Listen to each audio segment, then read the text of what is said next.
Assalamualaikum warahmatullahi wabarakatuh. Nama saya Fatin Nusa binti Bahari. Assalamualaikum, nama saya Nur Aifah Najwa binti Abdul Ghani. Okay, Assalamualaikum warahmatullahi wabarakatuh. Nama saya Nur Fatimah binti Abdullah. Assalamualaikum. Nama saya Fatah Adila binti Anwar. Okey, Assalamualaikum. Nama saya Nur Syifa binti Muhammad Zaki. Assalamualaikum warahmatullahi wabarakatuh. Saya Nur Aisyah Najah binti Abdul Wahid. Ini saya dan rakan-rakan akan membentangkan tentang istihsan. Okey, istihsan ialah sumber hukum dalam agama Islam untuk mengambil hukum yang terbaik daripada kalangan mujahid setelah dipertimbangkan kebaikan serta keburukannya. Ulama Islam dapat menggunakannya untuk menyatakan pendapat mereka dalam sesebuah masalah mengikut budi bicaranya. Ia salah satu daripada prinsip penting ijtihad dalam usul al-fiqh yang bertujuan untuk penyelesaian terbaik bagi kepentingan awam. Ulama-ulama dahulu sentiasa berdebat dengan para ulama mazhab Hanafi yang menggunakan istihsan sebagai sumber fiqh kedua. Penyokong Islam liberal pada zaman moden kadang-kadang menggunakan istihsan dan istilah bermaksud dianggap bermanfaat sebagai prinsip beretika untuk menyokong tafsiran Quran dan Sunnah yang menjumlahi prinsip feminis dan reformis yang ingin memperbaharui syariat Islam. Istihsan datang daripada perkataan bahasa Arab iaitu al-hus yang bermaksud baik, bertentangan dengan al-khub yang bermaksud buruk. Perkataan istihsan digunakan untuk memaksudkan mengelokkan atau memperbaikkan atau mempertimbangkan sesuatu yang baik. Ia juga digunakan untuk memaksudkan kecenderungan atau pilihan yang digemari seseorang walaupun yang tidak diterima orang lain. Ada beberapa jenis istihsan yang digunakan oleh para ulama. Okey, istihsan yang berdasarkan ayat Al-Quran atau hadis iaitu nas. Istihsan berdasarkan kesepakatan pendapat antara ahli ulama iaitu ijma'. Istihsan yang berdasarkan kebaikan iaitu ma'ruf. Istihsan berdasarkan perihal terpaksa atau melibatkan keadaan yang genting iaitu darurat. Istihsan berdasarkan faedah dan manfaat iaitu maslahat. Istihsan berdasarkan pengibaratan iaitu kias. Jurnal yang telah kami pilih, saya akan membentangkan mengenai objektif kajian. Okey, objektif kajian yang pertama yang dapat dirungkaikan di dalam jurnal ini adalah untuk memahami pengertian istihsan dan pembahagian-pembahagiannya dengan lebih mendalam. Dia bermaksud apa yang nak dikaji di dalam jurnal ini adalah apa yang dimaksudkan dengan istihsan itu sendiri dan pembahagian-pembahagian yang ada di dalam istihsan itu sepertinya ihtisan dengan qiyas, ihtisan dengan maslahah dan sebagainya. Okey, yang kedua pula adalah untuk mengenal pasti permasalahan yang timbul dan pembaharuan hukum yang akan dilaksanakan. Okey, ihtisan itu sendiri diwujudkan adalah untuk membantu membina satu hukum baru sekiranya berlaku satu permasalahan. Okey, jadi di dalam jenis ini apa yang kami kaji adalah apa permasalahan-permasalahan yang timbul dan apa pembaharuan hukum yang boleh dilakukan dan tindakan-tindakan yang boleh dilakukan.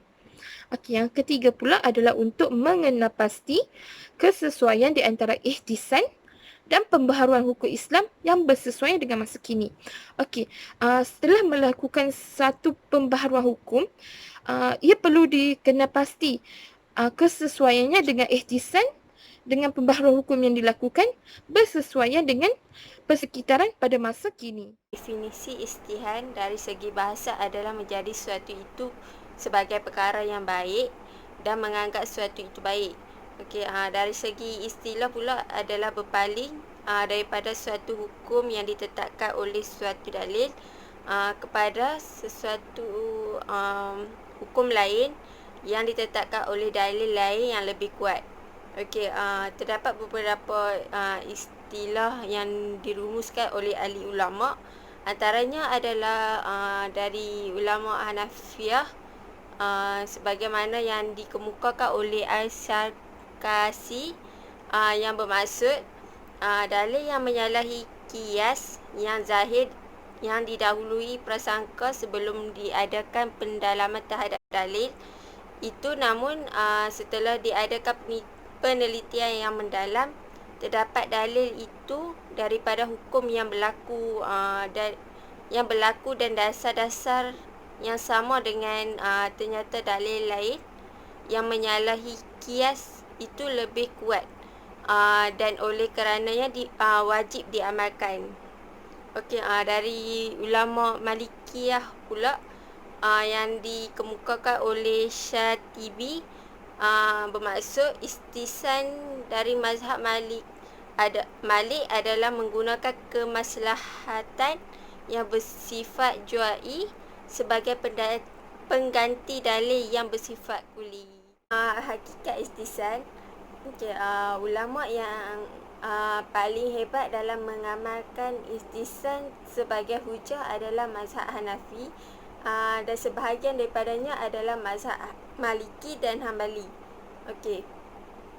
Ulama mazhab Hanafi ni berpendapat dalam kedudukan istisan ni melakukan istisan lebih utama daripada melakukan kias kerana penggunaan dalil yang lebih kuat diutamakan berbanding dalil yang lemah.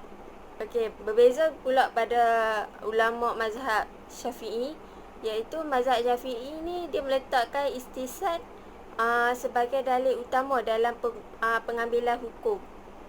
Okey, Rasulullah SAW bersabda, maksudnya sesuatu yang dipandang oleh kaum muslimin itu baik, maka menurut Allah pun adalah baik. Menerangkan tentang pembahagian istisan, iaitu istisan terbahagi kepada 6 bahagian. Yang pertama, istisan dengan nas. Yang kedua, istisan dengan ijma'.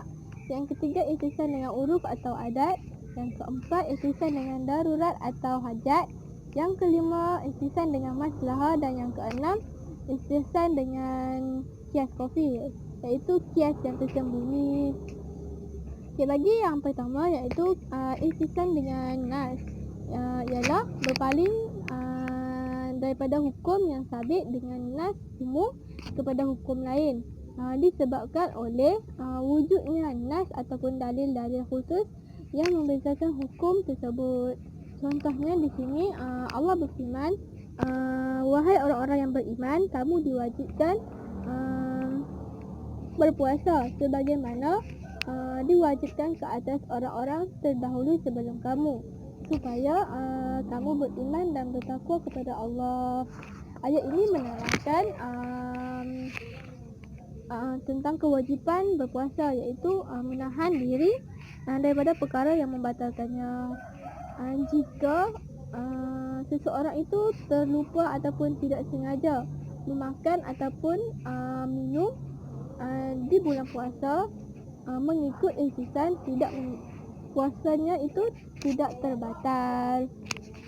Okey, yang kedua iaitu istisan dengan ijma' pula, ialah berpaling daripada hukum yang sabit dengan kaedah umum daripada kepada hukum yang lain, kerana berdasarkan ijma' ulama yang menuntut perbezaan hukum tersebut. Contoh di sini adalah akad istisna, iaitu tanpa buat barang yang pada asalnya perkara tersebut tidak dibolehkan, tetapi mengikut kaedah istisan perkara tersebut walau dibolehkan dan dikecualikan kerana ia merupakan salah satu bentuk keperluan manusia. Okey, bagi yang ketiga iaitu istisan dengan uruf atau adat, ialah berpaling daripada hukum yang sabit dengan nas umum kepada hukum lain, disebabkan uruf yang berlaku yang menuntut perbezaan hukum tersebut.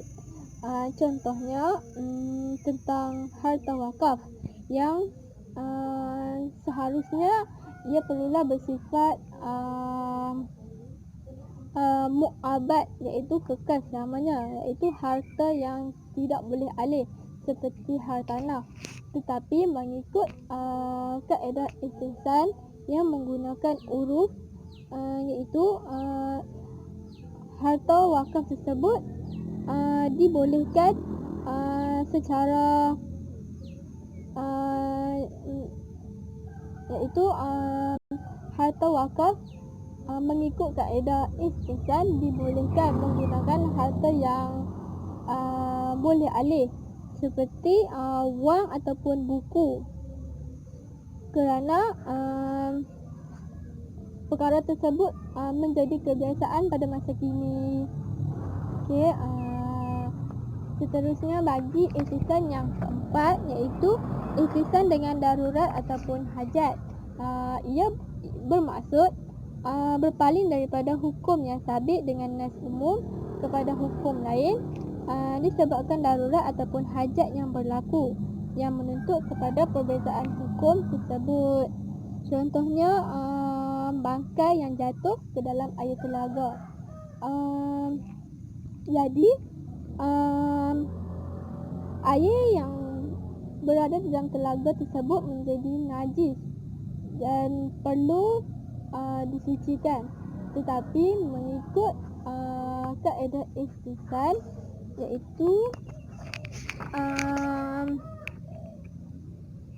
telaga yang jatuh bangkainya telaga yang bangkai jatuh ke dalamnya, air sebahagian itu disucikan, maksudnya dibuang, dan air yang selebihnya menjadi air suci dan boleh digunakan.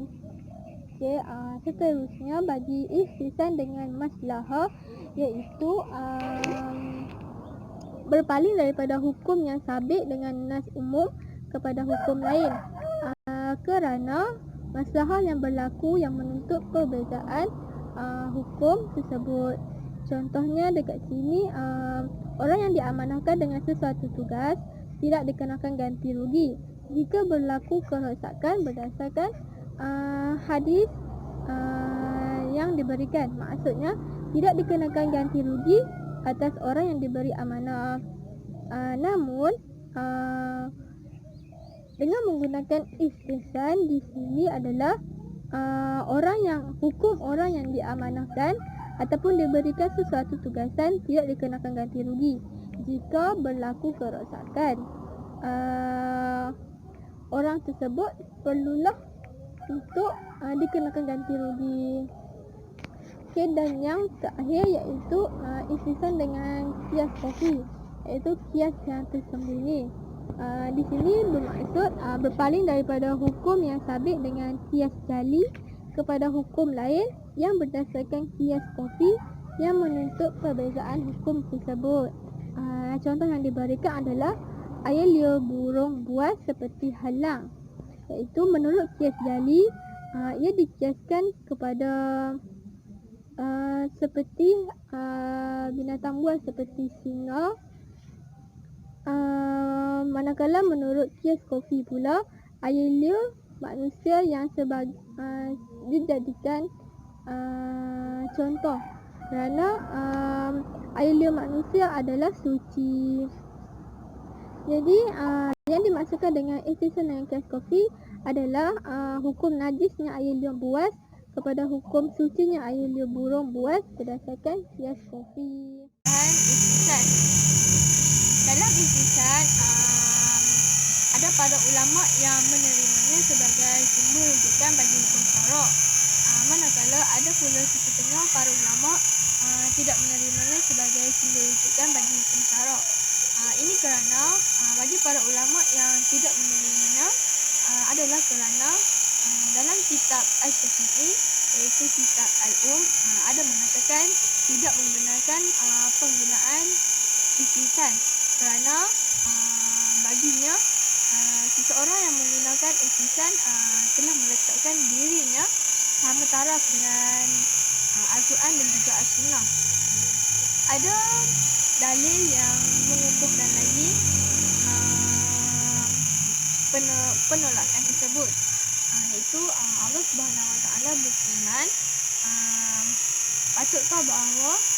patutkah manusia menyangka bahawa ia akan ditinggalkan terbiar dengan tidak diberikan tanggungjawab dan tidak dihidupkan bagi menerima balasan. Ini bermaksud bagi mereka yang menggunakan ihtisan, apa yang diperkatakan, apa yang diperlakukan oleh mereka wajib untuk diikuti dan dipercayai.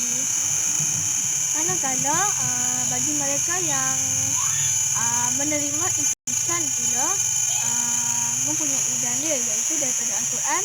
Allah SWT berfirman, yang berusaha mendengar perkataan yang sampai kepadanya, lalu mereka memilih dan menurut perkara yang sebaik-baiknya, iaitu dari segi hukum agama.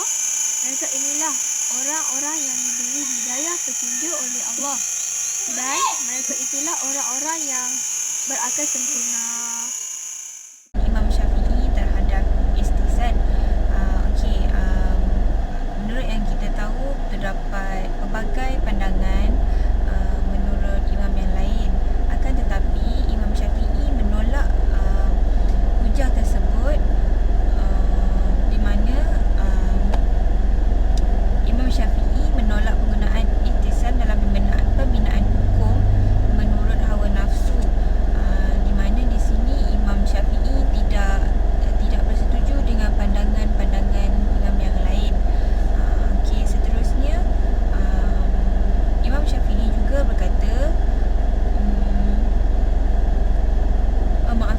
Imam Syafi'i juga menganggap sesuatu perkara, yakni hukum, sebagai baik bukanlah semata-mata berdasarkan sangkaan dan tekaan begitu saja. Di sini Imam Syafi'i sering menggunakan ijma' yang dijadikan dalil untuk pegangan kita semua. Maksudnya di sini ada Imam Syafi'i pernah berkata, maksudnya barang siapa yang berhujah dengan istihsan bererti ia telah menetapkan sendiri hukum syarak. Okey, di sini kita sudah faham yang mana Imam Syafi'i Imam Syafi'i menolak hujah yang disebut oleh imam yang lain dan tidak gunakan dalil ijma' untuk mengeluarkan sesuatu hukum. Seterusnya, Imam Syafi'i berkata,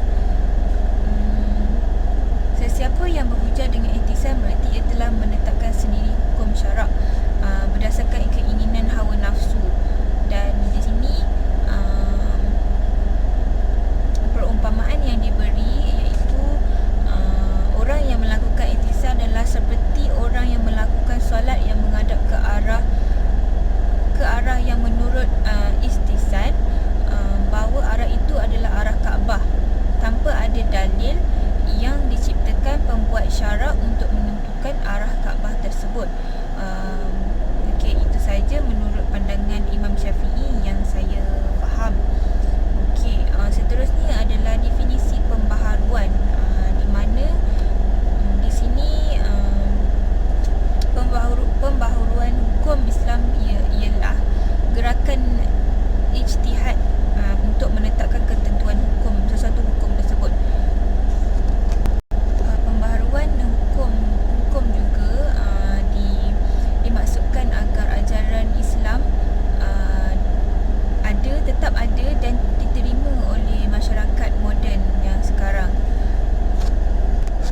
Di samping itu juga hukum Islam harus diperbaharui dan diperkembangkan agar pemahaman yang diajukan itu menurut yang diajukan itu memberikan pentafsiran yang baru terhadap syarak dengan cara menggali balik, mencari balik ilmu yang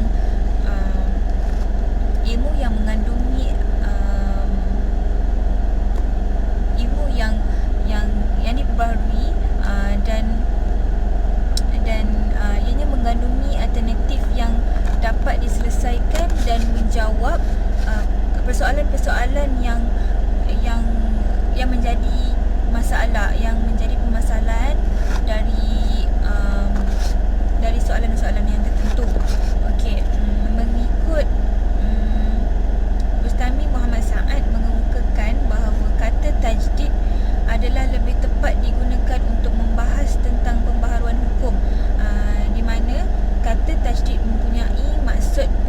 perempuan dan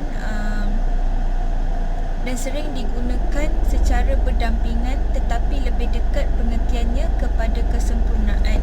Okey, di sini adalah definisi pembaharuan yang saya Relevansi ikhtisan dengan pembaharuan hukum. Okey. Pembaharuan hukum ni merupakan usaha bagi menetapkan suatu ketentuan hukum yang sesuai dengan nilai Islam yang dibantu oleh perkembangan luar bagi meluaskan prinsip dan nilai Islam tersebut. Okey, justru asas ikhtisan ni merupakan penetapan hukum yang berbeza dengan kaedah umum. Sebab kaedah umum ni dia dapat menghasilkan ketentuan hukum yang lebih sesuai. Dengan tujuan syariat yang sebenar-benarnya.